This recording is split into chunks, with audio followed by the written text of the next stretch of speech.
Hi, hello. ஃபேக்டரைஸ்ன்னு சொல்லிட்டு குடுத்தாங்கன்னா, அது எப்படி சால்வ் பண்றதுன்னு பார்க்கலாம் வாங்க. ஃபர்ஸ்ட்டு வந்து நம்ம பார்க்க வேண்டியது middle number and last number. So, middle number வந்து என்ன இருக்கு அப்படின்னு சொன்னா உங்களுக்கு +12ன்னு இருக்கு.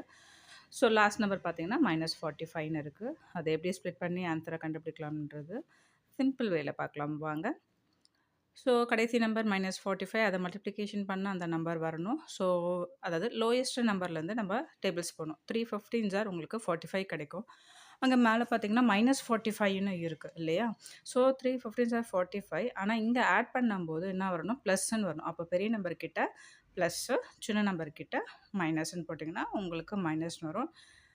நெக்ஸ்ட்டு வந்துட்டு -3 + 45 நீங்க ஆட் பண்ணும்போது உங்களுக்கு என்ன வரும்? +12. சேம் சிம்பிள் இங்கேயும் யூஸ் பண்ணணும். Same simple and same number use பண்ணா 2த்துக்குமே ஒண்ணு. அதாவது மல்டிப்ளை பண்ணும்போது -45 ஆட் பண்ணும்போது +12ன்னு கிடைக்கும். இப்போ மிடில் நம்பர் இருக்கிறத வந்து இப்படி இந்த மாரி அதாவது நம்ம கண்டுபிடிச்சத வந்து ஸ்ப்ளிட் பண்ணுங்க.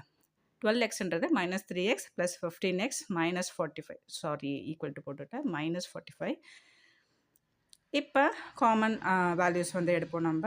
ஃபர்ஸ்ட் இந்த 2 நம்பருக்கு 2த்துக்கும் x காமனா இருக்கு. x வெளிய எடுத்துட்டா x - 3ன்னு கிடைக்கும். இங்க என்ன பிராக்கெட்ல போடுறீங்களோ கொஞ்சம் தள்ளி அதே x - 3ன்றத தள்ளி போட்டுக்கோங்க.